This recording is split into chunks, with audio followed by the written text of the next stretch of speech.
Hi, my name's Dutch and I'm an addict. Hey, Dutch.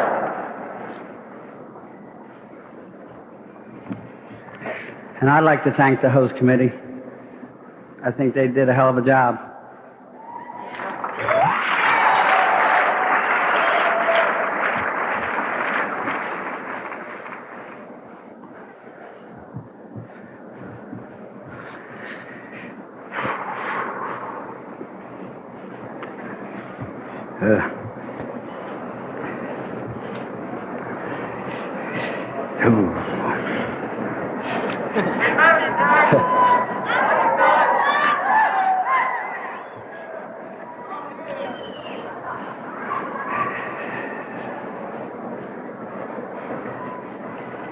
My name's Dutch, I am an addict, and I believe I was born an addict.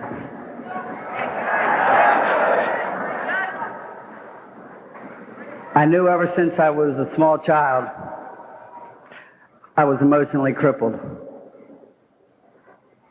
And ever since I was a small child, I had secrets. And I was very young, that became a way of life. Way before I ever picked up a drug.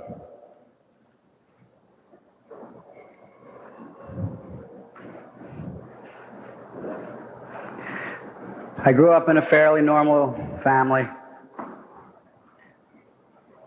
And I had problems growing up. And I didn't know what to do about it.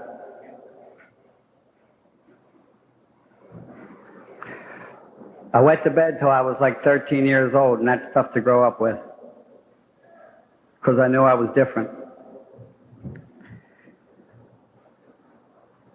And long before I picked up my first drug, I was emotionally crippled.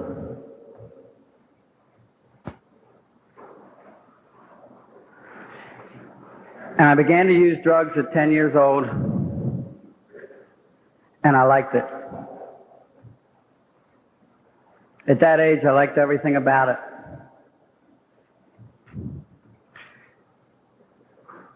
It moved the pain of growing up. It moved the pain of living. And I didn't feel different.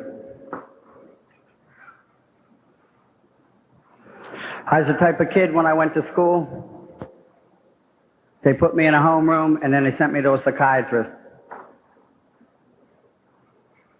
Every year.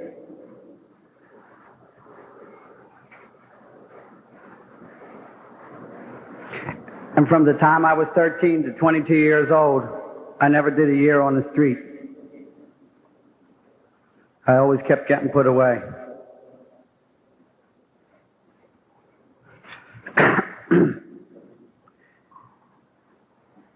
And growing up, I tried to use a lot of things to move the pain.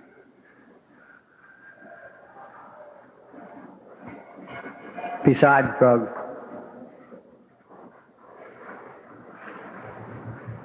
Moving, I became a drifter.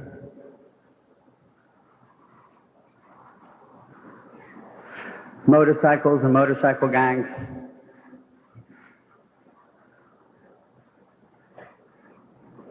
Hanging out with older gangs. And they accepted me.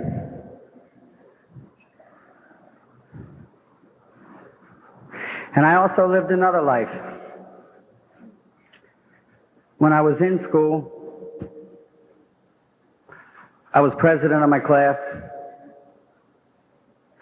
I was real active in sports. And I had an athletic scholarship to college.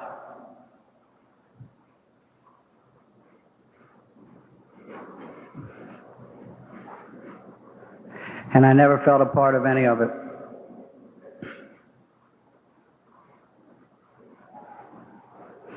And every decent opportunity that came my way, I blew.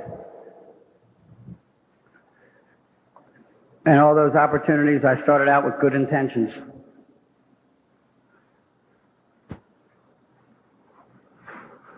And it was almost like I began a lot of things in life, and I never finished nothing. It seems like the authorities would always finish it for me.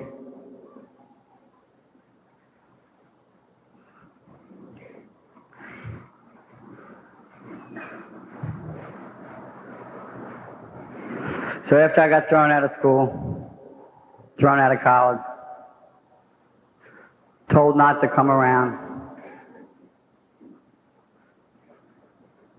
my own family not wanting to do anything with me,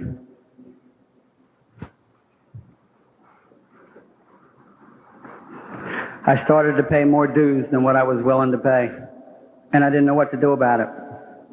When I was 20 years old, I went to the penitentiary.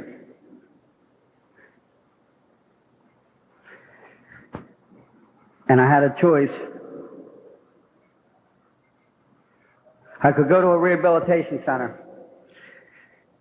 And I went to this rehabilitation center and I did 23 months instead of 55 years.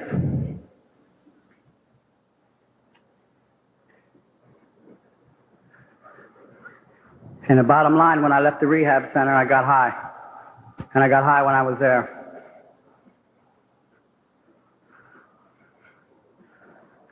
Drugs have become a way of life.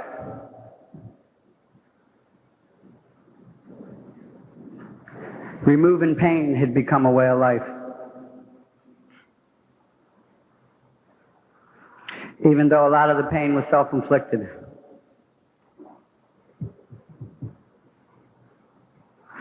And when I was at this rehabilitation center, I met a guy.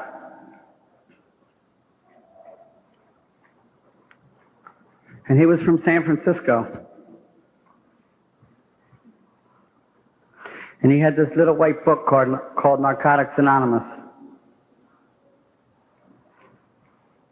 And this was in Norristown, Pennsylvania in 1972.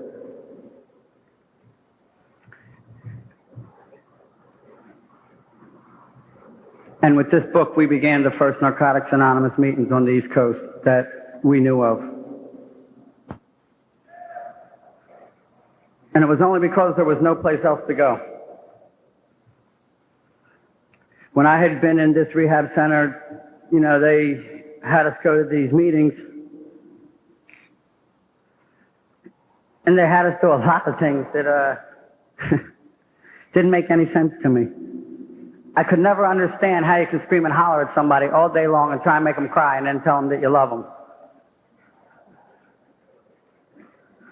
And they made us go to these meetings so that we could get weekend passes.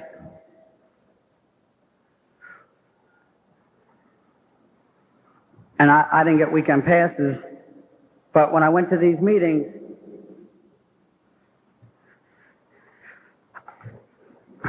I knew I didn't belong there. And they told me I didn't belong there. They said that there's some of us that have grave emotional and mental disorders that are unconstitutionally incapable of being honest, and that was me.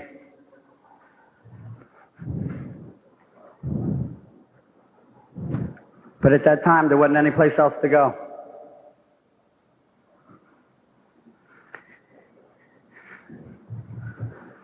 And I never heard of people that lived the way that I lived in these meetings. I never heard one time somebody selling on TV for a drink.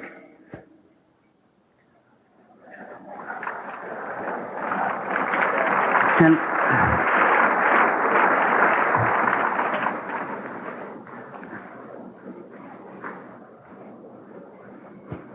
so when this guy came with this white book, I knew that was me.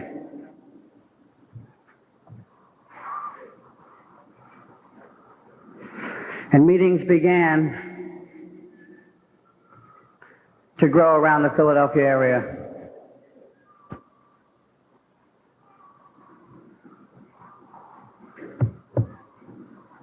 And we didn't have a lot of things that y'all got today, but we had each other. And the thing that smacked us in the face the hardest was the therapeutic value of one addict helping another is without parallel. And that's really all we had. We didn't know how to work the steps.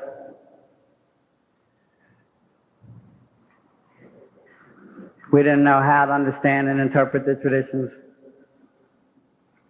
But we had each other and we had a place to go.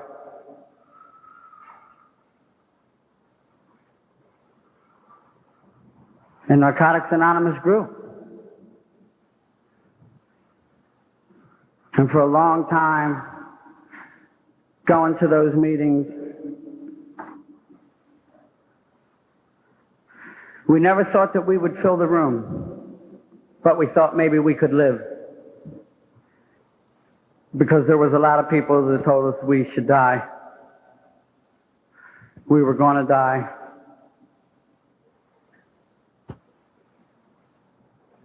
And they told us that we didn't belong. And out of that, we stayed together. And then they continued to grow. I know for me, I kept going because there wasn't any place else to go. And for the first time in my life, I felt like I belonged to something. So when I hit Narcotics Anonymous at 22 years old,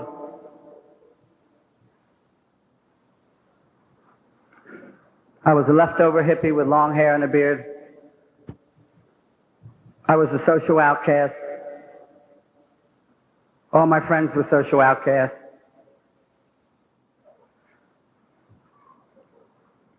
I had never worked.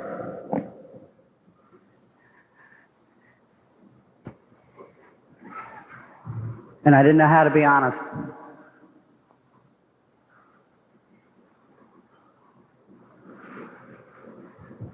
But I believe I stole my honesty from other people. I would go to these meetings and people would talk about things that I just couldn't talk about. And I would say, yeah, that's me. And a lot of things that we did happened outside of the meeting. And like in every new area, in every new region, we had a bravado. We all had a sense of belonging.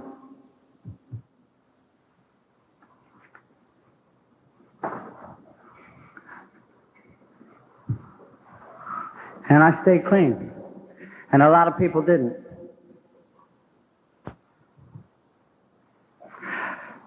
A lot of people would come into Narcotics Anonymous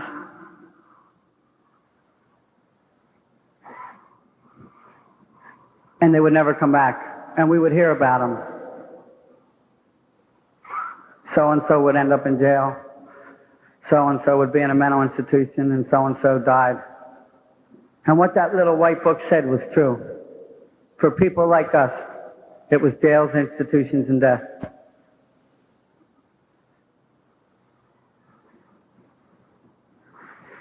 And for a lot of years in this program, I thought that it was just going to meetings. I thought being involved in activities, going to dances, going to conventions, going to a lot of meetings, being a real heavy hitter, you know, like being real honest at a meeting, being involved in service.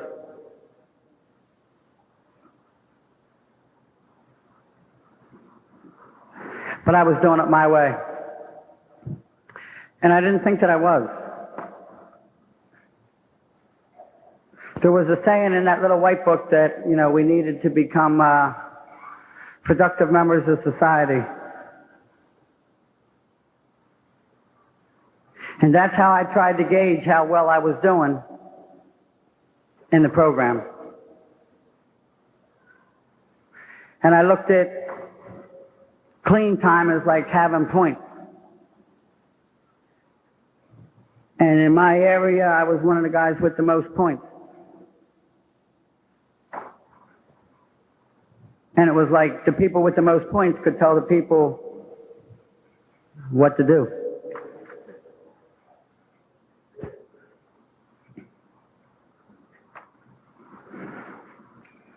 But I didn't know how to work the steps.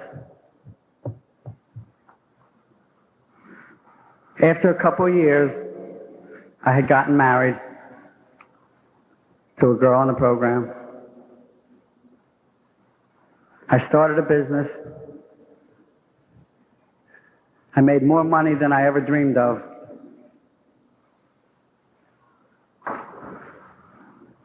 I lived a lifestyle that was for other people.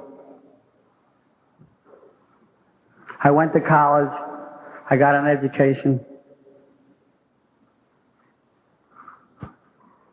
I had a lot of friends in the program. Fathered 4 beautiful kids.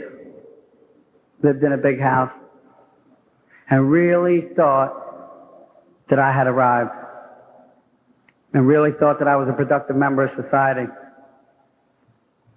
And in a sense, I was.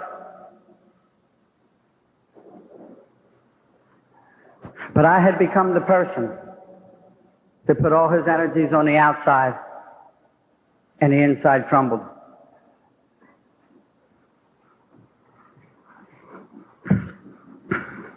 And you know what? With 8 years clean, I didn't know what to do about it. Because by this time, I had so much bullshit pride and ego. And you know what? I don't mean to cuss, but, you know, I don't mean to be disrespectful if I do. But I had a lot of bullshit pride and ego.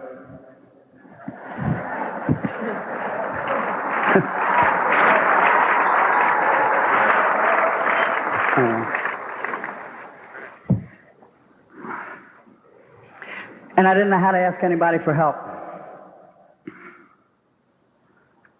I was one of the people with the most clean time, and I looked good on the outside. Things looked good. And when it all began to fall apart, I spent a lot of time and energy trying to keep it together so you all wouldn't think that something was wrong with me. My whole life I felt like a bad person. And I felt like something was wrong. And I felt like if I didn't look good, if I didn't have things, if I didn't keep that image together, I didn't know what was going to happen.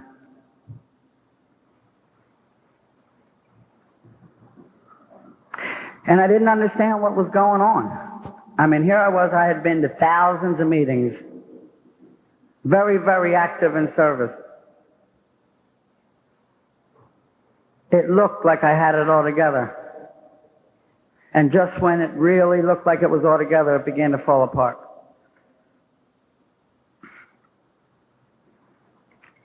And one of the clues that I had was the people that I was sponsoring started to stay away from me. And they said, if this is what it's like with 8 years clean, I don't want what you got. And they would start to ask me questions about the steps. And I would tell them that they weren't ready for it.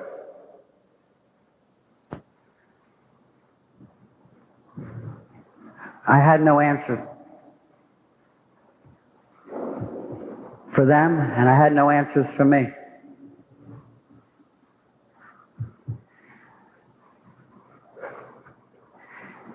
And it's funny, the whole time that this was going on, I still had this feeling that something was going to happen and that someday I was going to be okay.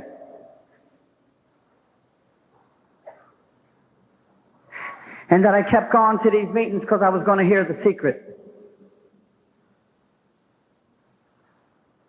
And all the noise would go away. Why was this happening to me?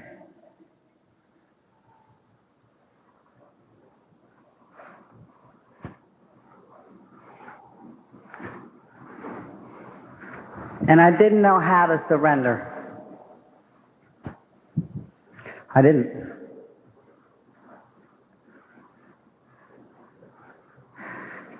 But I went out to California,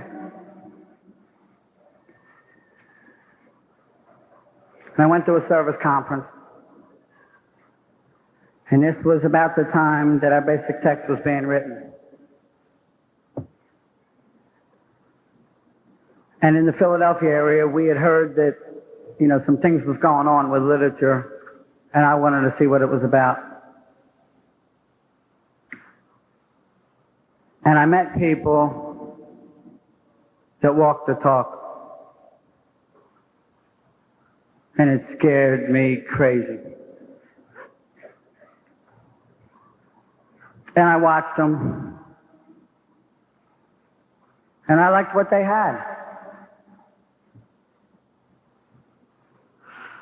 And I asked this man if he would be my sponsor, and he said, yeah. And he said, you're going to write. And I said, what? You know, it was almost like, do you know who I am? Right, what?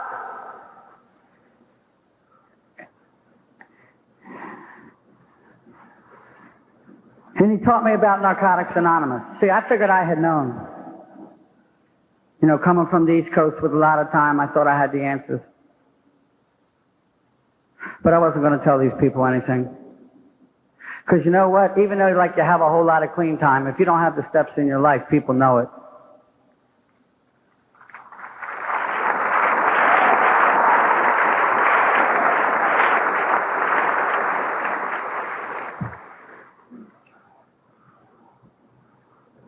And it was like back home I could still get over on like a whole lot of people because of the time thing. But when I met these people, it was like the games was over. And I remember one of the first things he said to me. He says, yeah, I heard about you. He says, and I thought you was just a punk from the East Coast. Nobody ever called me a punk.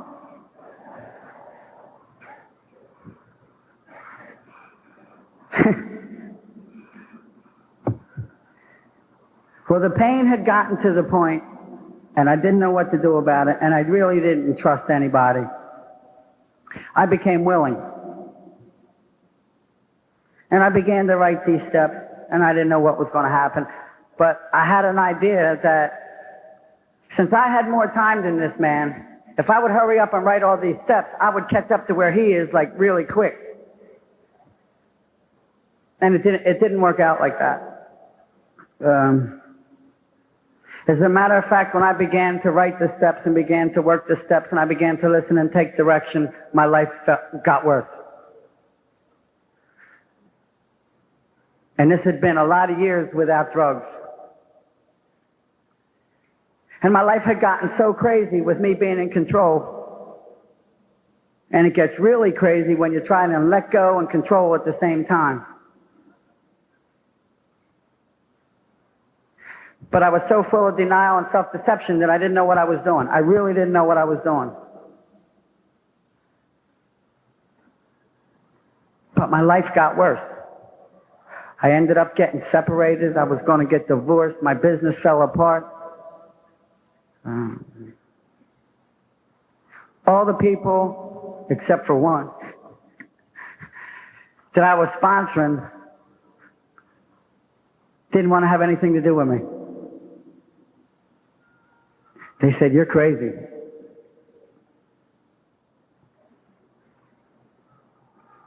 And what happened, I ran out of time. I couldn't buy any more time. It was like dress rehearsal was over and it was time for the main show, and I didn't know how to perform.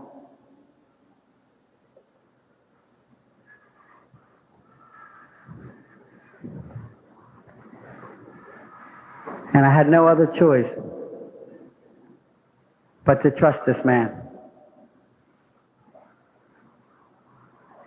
And I wrote, and I wrote, and I wrote, and things were getting worse.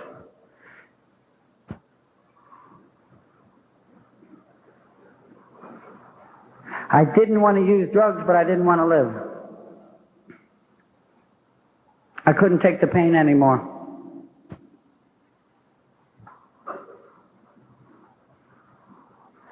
And I live in next to Atlantic City. And I used to take newcomers to the casinos. And we'd play, and we would have a good time. And one night I took a newcomer to the casino. I dropped a lot of money. And after I dropped them off, driving home, I felt like a real creep. Like, this is what I'm doing? I'm supposed to be some kind of role model for this guy, to give this guy some hope? I'm killing him. And I didn't want to live anymore. And I can remember driving down the Garden State Parkway, and I put my car on cruise control, and I just shut my eyes and surrendered and counted to 10. And I can remember when I closed my eyes, I had a real peaceful feeling. And when I woke up, the car was right in the middle of the road. And it wasn't like, oh shit. It was like, I knew it was okay, that God wasn't through with me yet.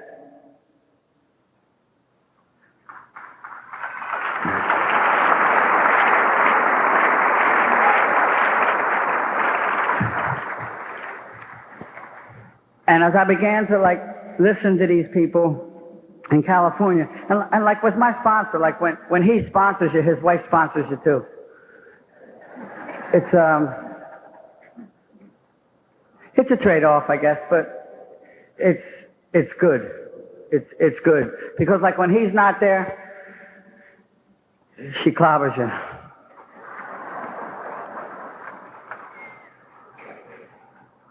And a lot of times, I got clobbered by both of them. See, because my way of doing things, with 8, 9 years clean, I wanted to die. And I didn't have a drug in me and hadn't used for a lot of years. And you know what that is? In case you don't already? That's the disease of addiction.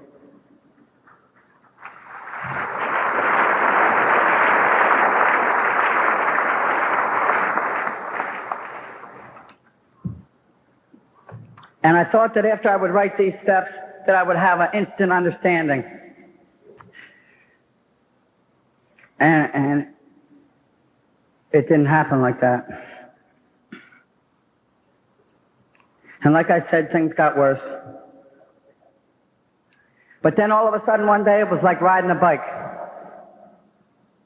Something had happened inside of me that I had no control over, and I was in situations where all of a sudden things were working and the results weren't the way that they used to be. And for the first time since I had gotten clean, I knew I was working the steps. And I had about 10 years clean then. I had a lot of self-will and a lot of destructive patterns. But I knew there was hope.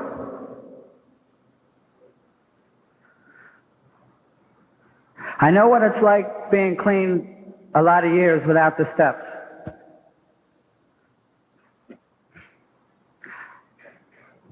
I know what it's like being clean with the steps.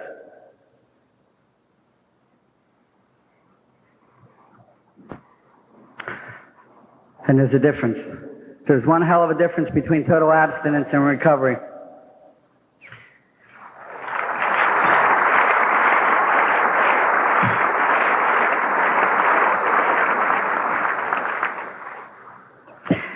As I began to get a little understanding of these steps, my life went up and down, and it didn't level out right away.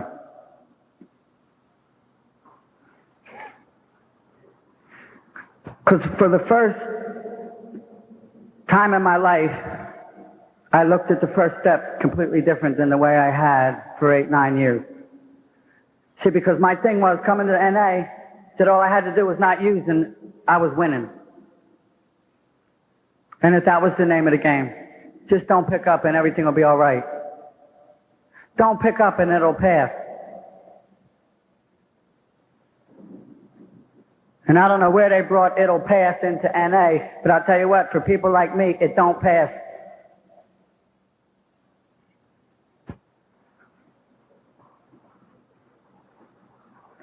It gets worse.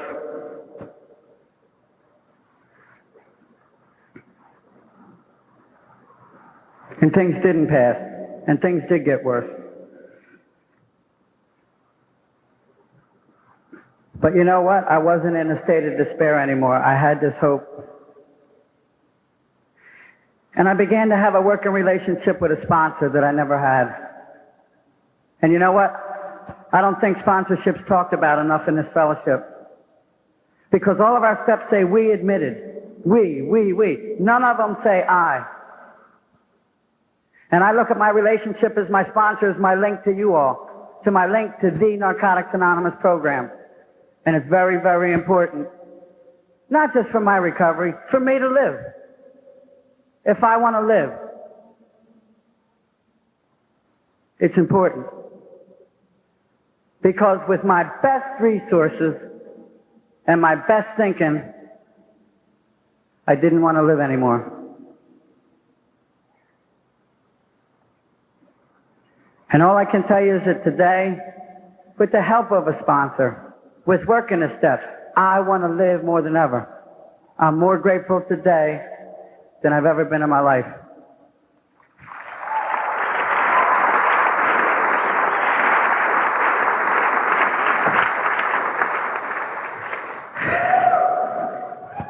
And I can tell you what began to happen when I began to understand and internalize what these steps meant. Yeah, my life changed, some for the good and some for the bad. But mostly for the good.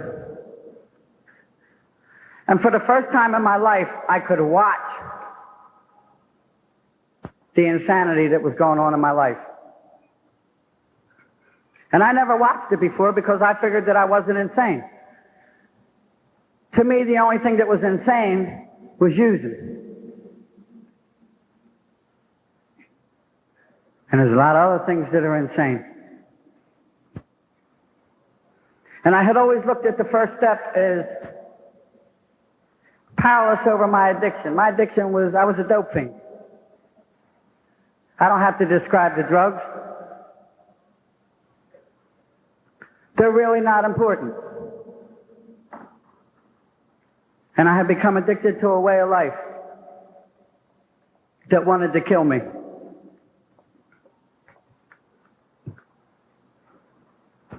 And I thought that just not using was it.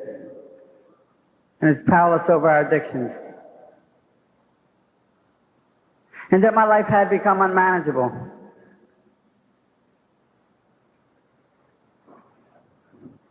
And when I'm writing these steps, I'm getting some understanding a little bit here and a little bit there.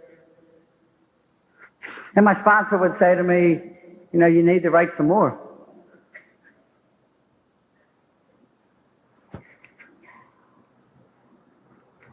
And I was willing. This was the first person in my life that I ever respected. Because prior to coming to NA, and prior to asking this man to be my sponsor, I didn't respect a person or anything. And I really didn't care. And as I began to respect this person, I began to surrender to the Narcotics Anonymous program. And I began to understand what the first step was about. And had become powerless meant that I always was, I am today, and I'm always going to be. And that things end up the worst when I try to control and manipulate a situation. And things seem to run smoother when I can get out of the way. And believe me, I didn't know how to get out of the way.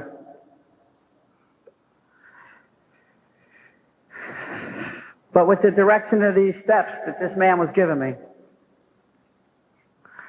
it started to turn around. I started to be able to put the brakes on self-will, destructive self-will. And things began to turn out good.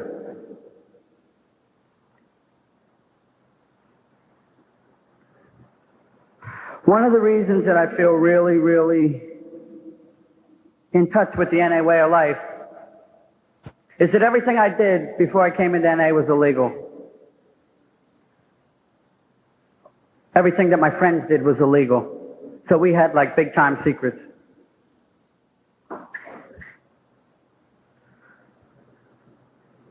And when I went to go get whatever I went to use, it was illegal. So the lifestyle was illegal. I couldn't identify with people that had jobs, spouses, and went home every night.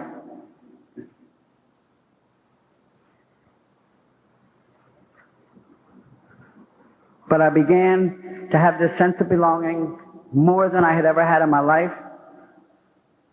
I began to understand that this sense of belonging into this Narcotics Anonymous became greater when I could surrender and be more powerless. And it was like everything that I thought, the exact opposite was happening. These steps go against every cell in my body. It's almost like everything is just the opposite. And the only way that I'm going to get good results is for me to get out of the way. And the only way that I can get out of the way is to be powerless. And if you don't know how to be powerless, get a Narcotics Anonymous sponsor.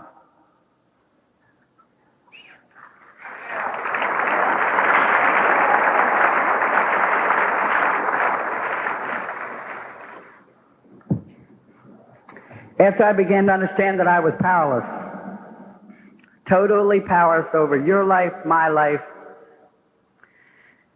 people, places, things, and events. And it talks about in our literature that we have this void.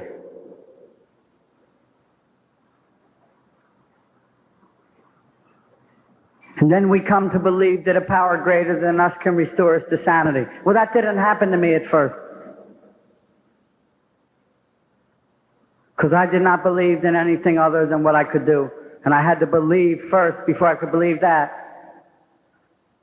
Dutch couldn't do it anymore. And I had to accept that Dutch couldn't do it anymore. Because what I did with self-will and just trying to live took me so far, and it wouldn't take me any further. And the only way that I could go further in this program was to work the steps with the help of a sponsor.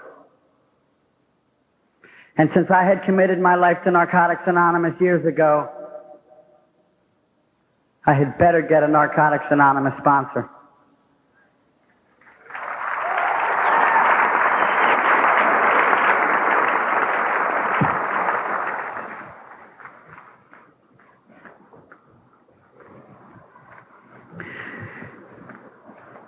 And when I began to believe that Dutch couldn't run the show anymore,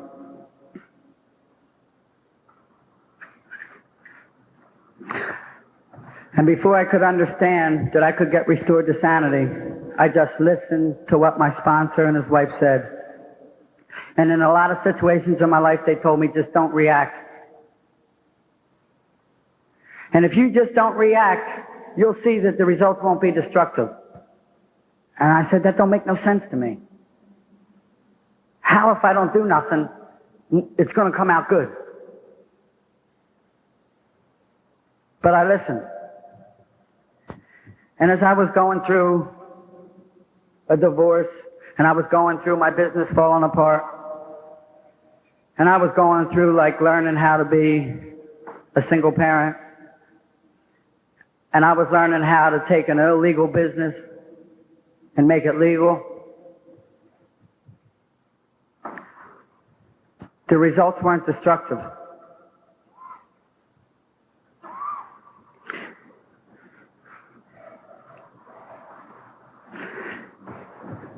And as different situations presented themselves in my life, I could still see the insanity. And I got a story, and a lot of people have heard it, and a lot of people know about it. But it's important for me to remember. I remember when Bobby told me, he says, hey, look, let it go with your old lady. All right, I'll let it go. And the thinking that we can go through to rationalize to make things right is really insanity. And before we surrender to that insanity, and this is without a drug, this does not have to do with a drug, because the drug only pertains to the first half of the first step. With this insanity,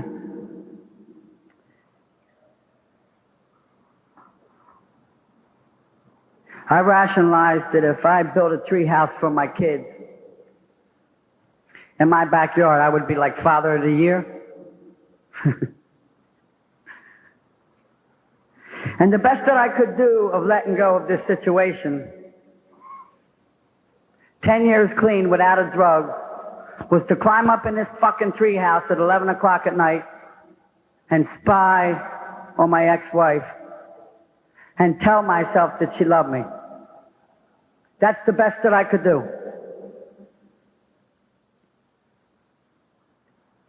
And you know what? That's sad. And it's at that time I couldn't talk about it because it was a secret.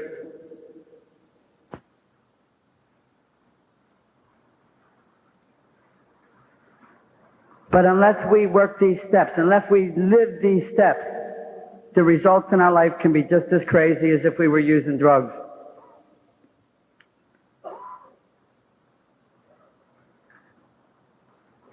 And I've come to really hate this disease. I've really learned to hate this way of life that doesn't involve any drugs at all. Because for a long time I used to put the blame on the drugs. The drugs made me do this. The drugs made me do that. I didn't understand this disease of addiction. I didn't understand how with all the good intentions in the world, the results could be destructive without using. And I'll tell you what, I'm here to tell you tonight that your life can get really, really crazy without drugs.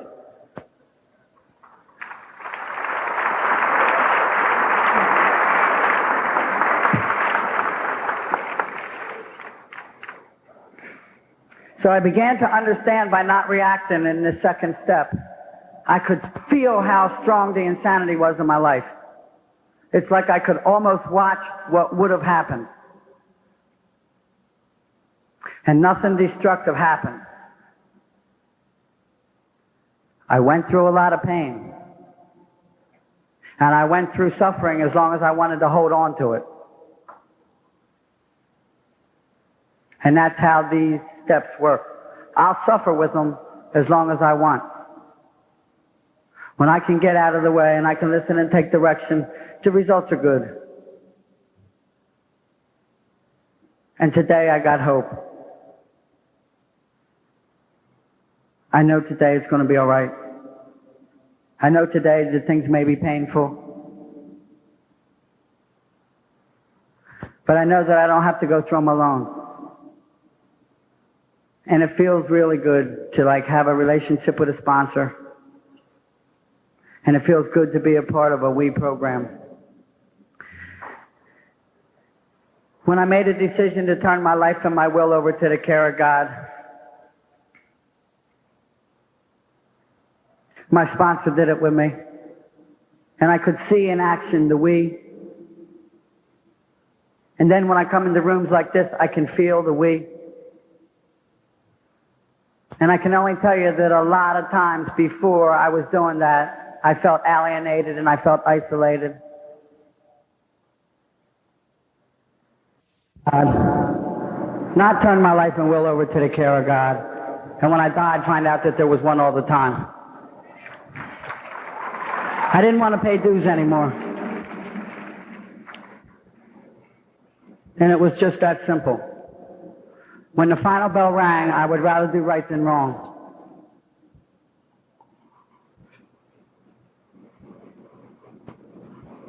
And today, a lot of things that I do help make those first 3 steps a lot stronger. And what I do in my life helps it make me feel that it's okay to be powerless. That I can get a strength from being powerless. And that I don't have to defend a lot of things. And the basic essence that I got out of the first 3 steps, and I found out after I began to internalize them, and after I had began to write a whole lot of things and I had felt really uncomfortable and really embarrassed, that my sponsor and his old lady loved me right where I was at. And they didn't put any conditions on it. And it was the first time in my life that that had ever happened. And I knew it. Because before that, when people told me that they loved me, I didn't believe them. I didn't feel it. And I didn't know what to do with it. And all I can tell you today is that relationship has given me a really, really grateful feeling. That you know what? Nobody can take it away. Nobody. And that's one of the special things that comes from this. I didn't look for it when I first asked this man for help. I just wanted to live. And I didn't know how. And he had me right on a fourth step, and I did it.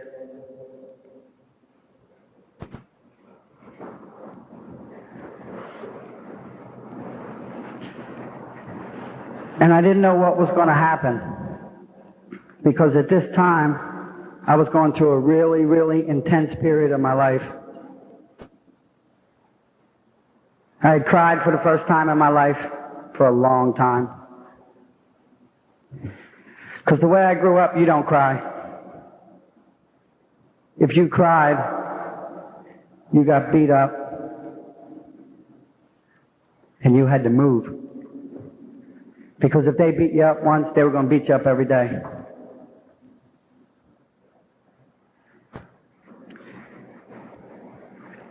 And it was all right.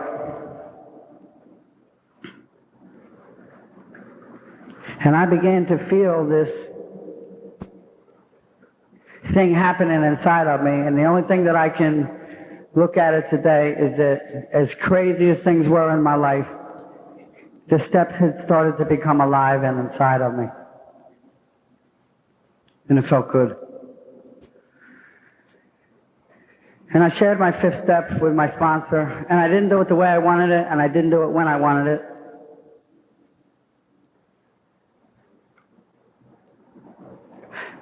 And I thought that by sharing this fifth step, it would remove all this pain. And I thought it would make me different. Because a lot of us, we think the fifth step's the real heavy. And I thought that it would change my life. And it's funny, because after I shared my fifth step with this man, he told me, he said, now go across the hallway and get down on your knees and become willing to have God remove all these defects of character. And at that time, I was really, really willing. And I was entirely ready. And I go across the hallway, and I get down on my knees in this bathroom, and man, somebody walks in on me. And the guy that walked in on me is here tonight. And it's okay.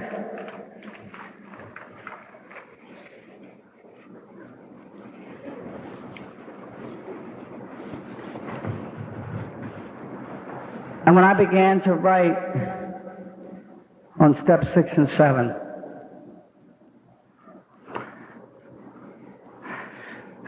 I kind of thought it would be like a inventory, like a 4-step. I'm still writing. I'm clean 14 years, I'm still writing.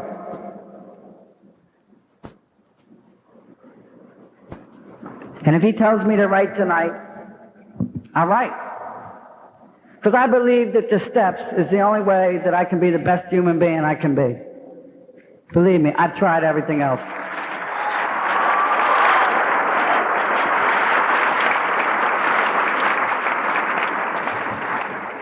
I tried everything that it was in my power to take the noise away, to move the pain.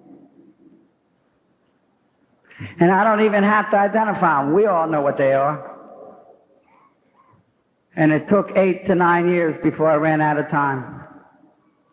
And a lot of that had to do with we didn't have literature. We didn't have step meetings. We didn't talk a lot about sponsorship. Our meetings weren't recovery-oriented. We really didn't care about the traditions. We really didn't have a service structure.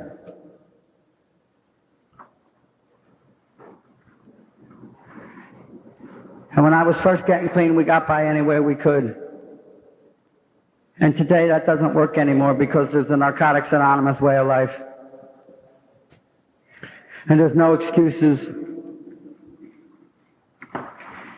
If you don't want it, that's on you. If you want it, go for it.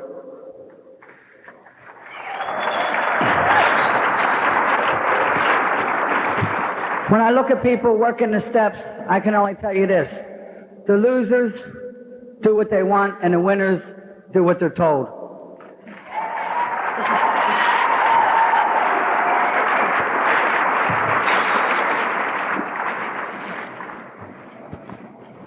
And like I said, I'm still surrendering to being this entirely ready.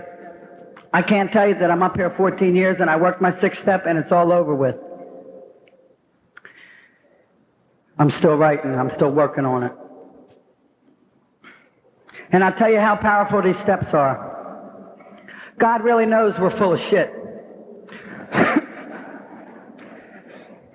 Because just when we think we got step 6 done, we hit step 7. And it says humbly. And humbly to me, please, God, take this pain away. Please, I'll do anything. And that's usually after I thought that I had it together in some area of my life, and all of a sudden it becomes unraveled and crazy again.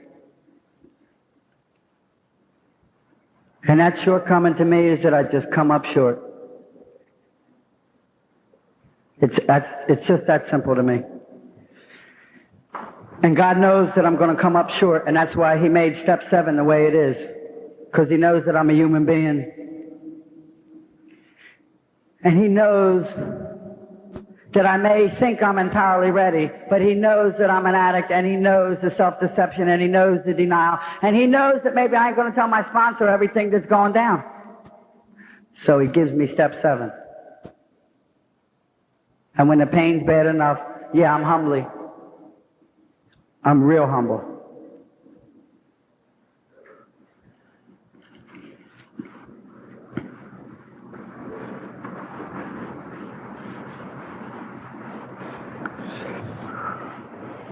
And when I write about making a list,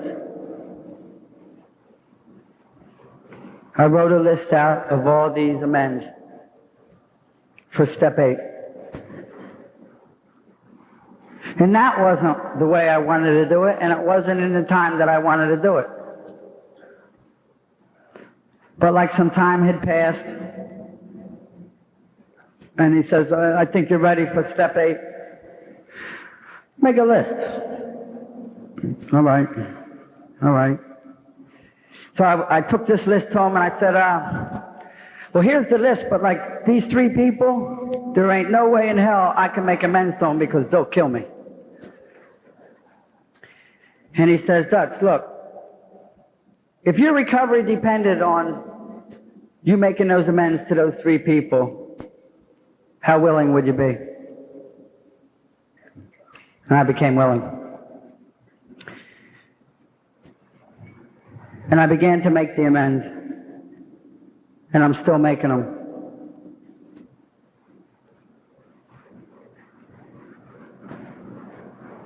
And I'm still making a list. But I know this today, that the stronger I work step 6 and 7, the less amends I make. And it's a reason that they're laid out the way that they're laid out.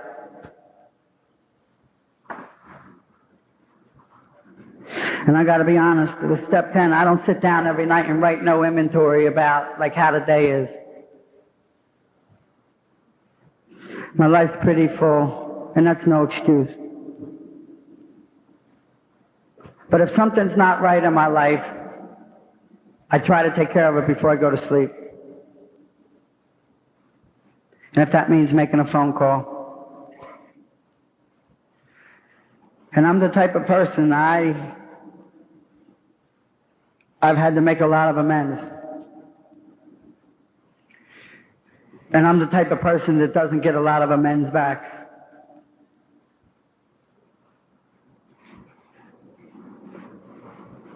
And it's me with my defects, and it's me with my shortcomings that keeps me making a list, and it's me that has to do the amends. And all these steps are spiritually linked, and I finally figured out that if I would put more emphasis on 6 and 7, 8 and 9 wouldn't be so painful. And when I say be painful, I mean that today. I don't take the steps once and forget about them. If I need to use the steps today, so be it.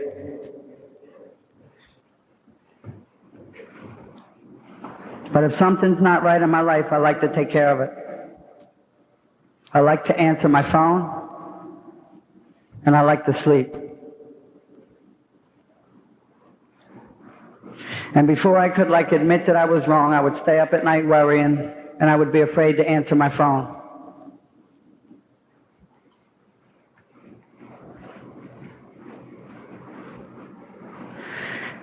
And then step 11 is like a combination of all the first 10. And you know, we talk about spiritual principles and this being a spiritual program. And you know what? I've never seen a spiritual principle. And yeah, this is a spiritual program. And I'll be honest, I don't know the 24 spiritual principles and how they fit into this and that. I know that honesty, open-minded, and willingness is very important for all of them. All the steps and all the traditions. And they seem to fit in all of them.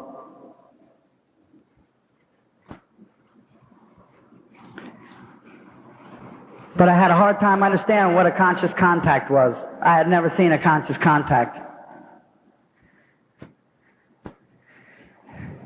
And I was always the type of person, I want to know what I'm going to get out of it before I do it.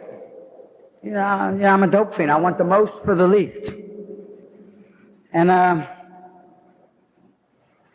struggled with step 11 because for a long time I sought more through prayer than I did meditation to seek a conscious contact. And even though the step said meditation, it was easier for me to just pray. And I wasn't comfortable with getting away from everybody and getting quiet and trying to get real still inside.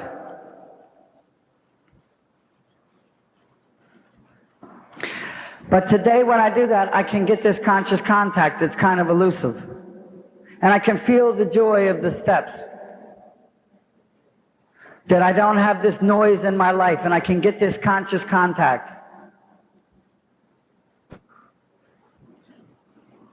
This sense of being as a result of the prior work with the steps. I can get that. And some days it takes me a while to get it. And other days I don't even try to get it because things are going along fine.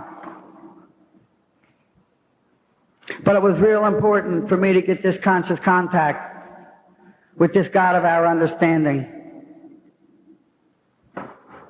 And it came real hard, and then all of a sudden it became real easy. Because I really wanted this Narcotics Anonymous God that we have, this loving and caring God, to be the big force in my life. I didn't want to do it my way anymore. And the more that I see the results of the steps working in my life, the more I want this conscious contact. I mean, I don't want to be no spiritual guru. I want to be able to live my life hassle-free. I want to be able to live my life with no destruction.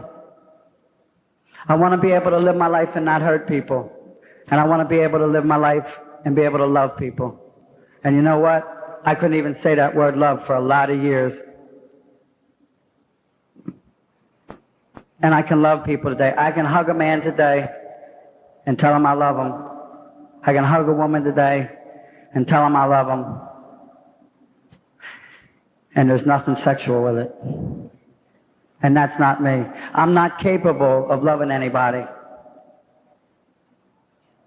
But when I begin to work these steps, and when I put these steps in my life and they become alive, and situations come up and all of a sudden, bam, the steps are in action. Even though I may not like what's going on, I'm capable of loving somebody. And that has never happened in my life before. It was always get even, get over, and get by.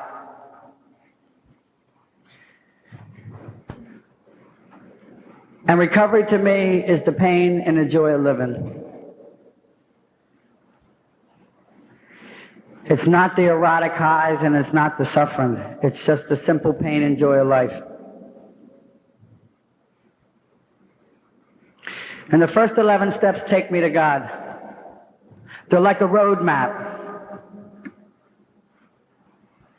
And my sponsor's like the guide.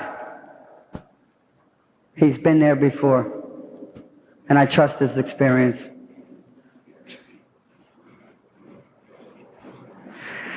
And when I first began to trust this man, that's what I trusted. I didn't trust him. I didn't trust anybody, but I trusted his experience. And it was enough to go on.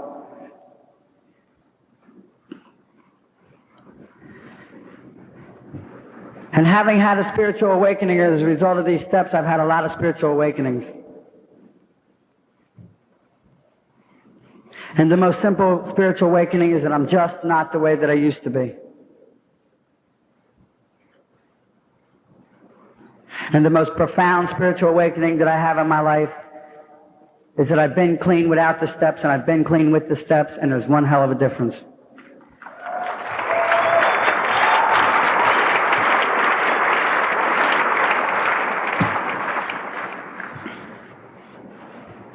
And the 12th step gives me a responsibility of carrying what I learned through the first 11 to somebody else.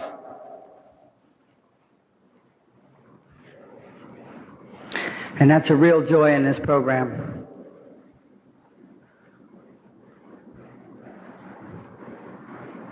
And like it or not, like those new people that came in here tonight, it's so easy to love them where they're at.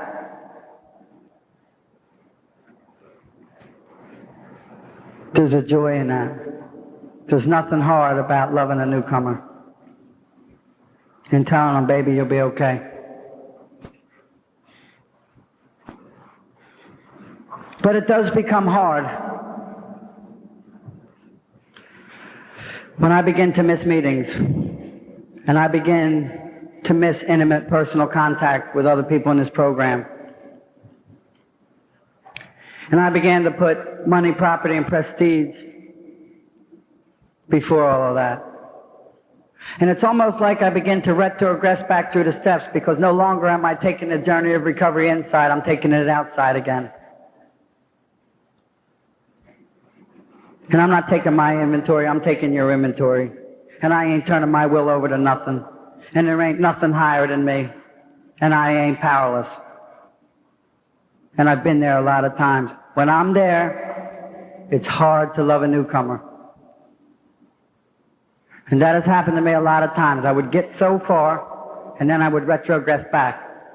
And then I would have to go so far again, and then I would go back. And today I don't have to do that. And that's the joy of these steps. That's the joy of knowing that I'm working the Narcotics Anonymous program.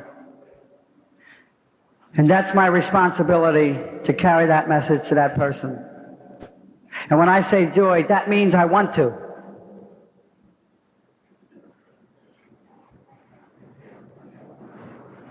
And I believe if you feel that you have to carry a message of recovery,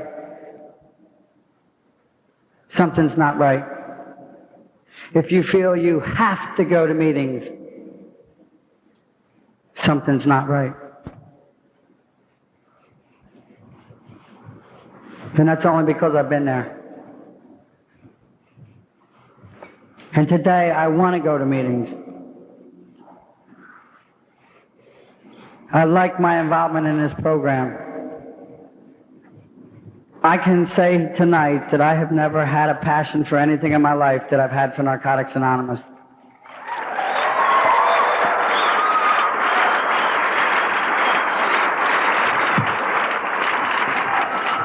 There isn't enough money, There isn't a drug as good out there, and there ain't a woman alive that's better than this.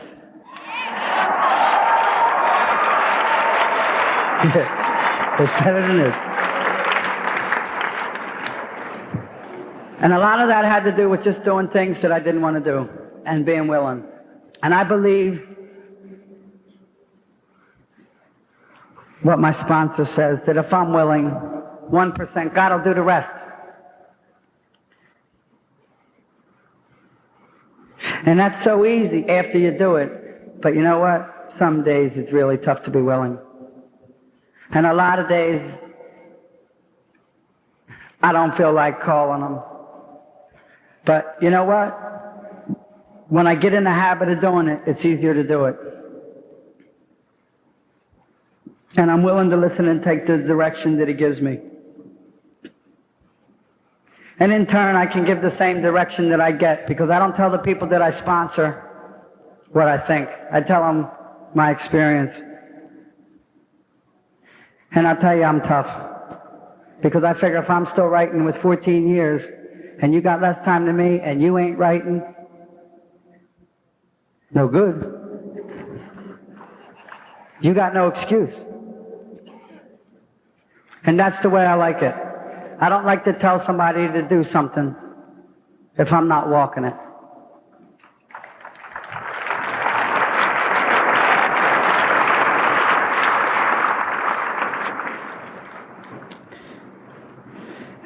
And the more that I began to understand what the steps of Narcotics Anonymous was about, the more that I began to understand how they were all spiritually linked. And I began to understand that the more that I worked steps 6 and 7, the stronger steps 1, 2, and 3 came. And that the more that I could admit that I was wrong, the more that I could feel that I was powerless and that it was okay. And that they're all linked together. And yeah, this is a program, a spiritual program. And it involves spiritual principles, and I can't see the spiritual principles. But you know what? I can't see the disease. I cannot see the disease of addiction. If I could see the disease of addiction, I could just move out of the way like a truck was coming at me. But I can't.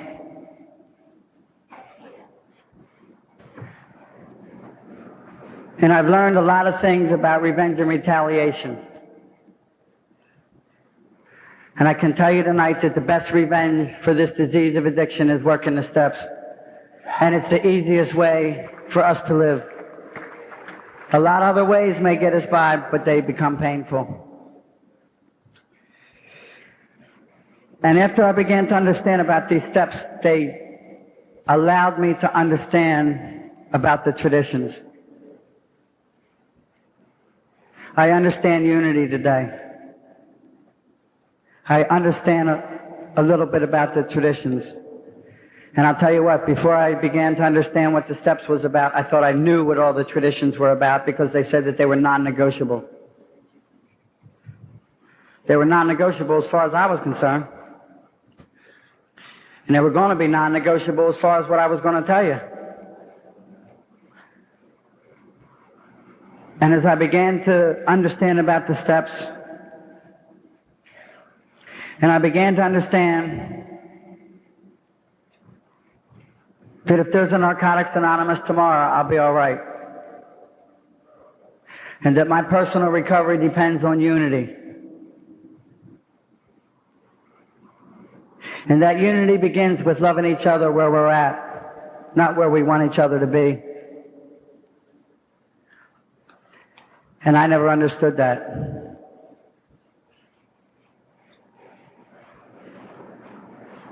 And that's one of the joys that I've been able to experience. And as long as I can look at it like that, I'll do whatever it takes to make sure that we have Narcotics Anonymous tomorrow as a person. And there's a lot of other people that are here to make sure that Narcotics Anonymous is going to be here tomorrow. We're no longer a fellowship of maybe we're going to be here. I'll tell you, we're the future.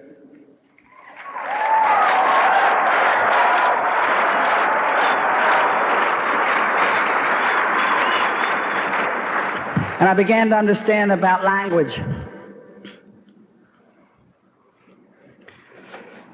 For a lot of years, when I came to Narcotics Anonymous, I was straight. And then they began to print literature.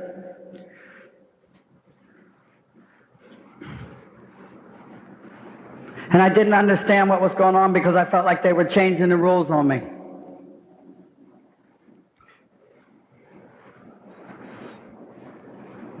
And when the changes began to happen in Narcotics Anonymous, I was probably one of the strongest resistors that they had. I fought the change.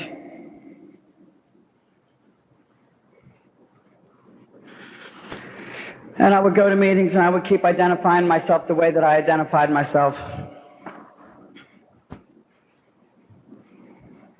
And I would say that I had what I had in relation to clean time the way I wanted to do it, because it had worked for me for a lot of years before these people had ever come around.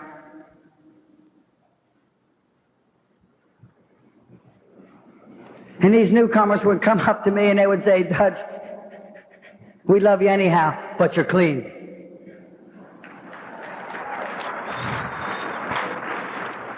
And I believe that the terminology has a lot to do with unity.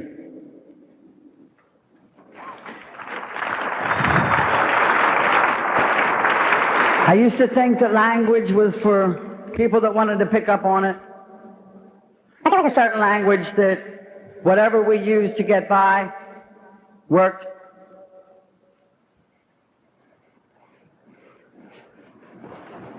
But I know that there's a difference. I know when I identify myself as Dutch and I'm an addict, and somebody else identifies themselves as an addict, I feel unity.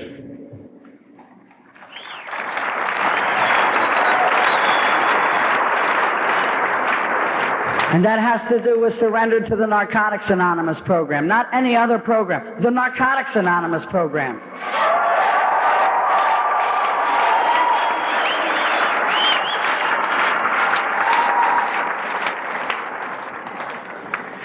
And I don't mean to be disrespectful to any other fellowships, but I don't feel the same unity when other people identify themselves as other things.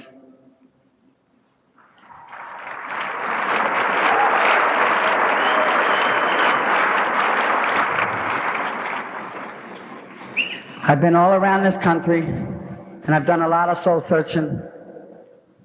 And I believe the language that is coming out in our literature today, and it begins with identifying ourselves as an addict, and that we have clean time, and that this process is called recovery, is the future.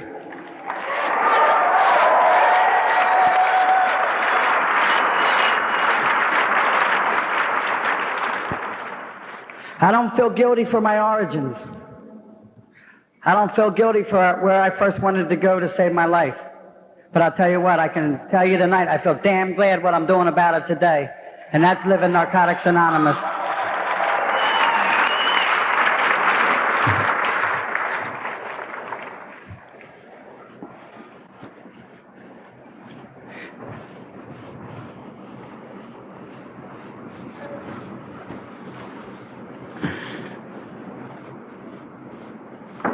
And my story is pretty simple.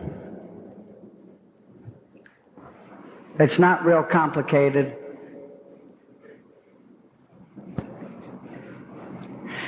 If you don't work the steps, my experience is it's painful. It's less painful to work the steps. And I lived my whole life dodging pain. I lived my whole life trying to move pain. And I used to think that step 4 and step 5 was the heavy hitter in this program.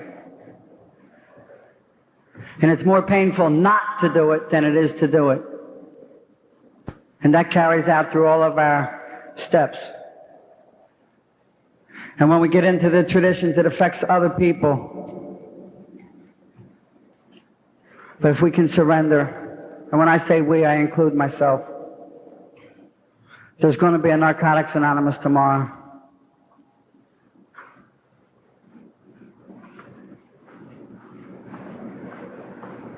be able to come to New Orleans and see something like this when there was a time in my life, and there's a lot of people in this room that have had the same experiences that would never believe that it would ever get to a point like this, is awesome.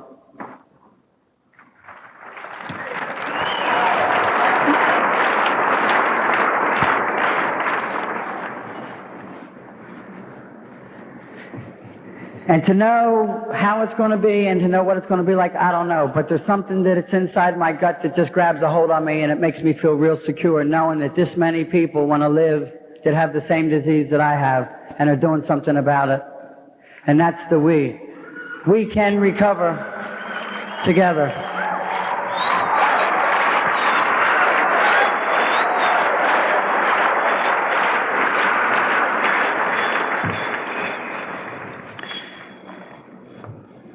And as I've become to know a lot of people in this program, and I'll tell you, this weekend has been good to me.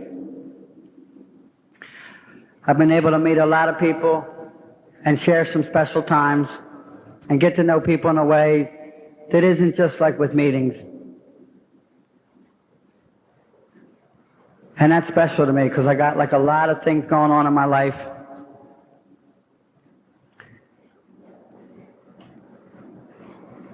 That don't give me the freedom and don't give me the time to enjoy those. And to the people who you are, you know who you are, thanks. And as I've come to grow in this program, I found a lot of mothers and fathers, and I found a lot of sisters and brothers.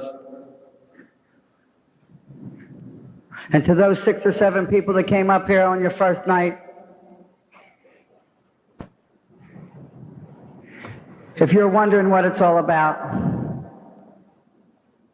you don't have to listen to what I say to you tonight. But keep coming around, look us over. The streets are always going to be there. You can always go back out. But if you want what we have, and you're willing to do something about it, welcome home. Thank you.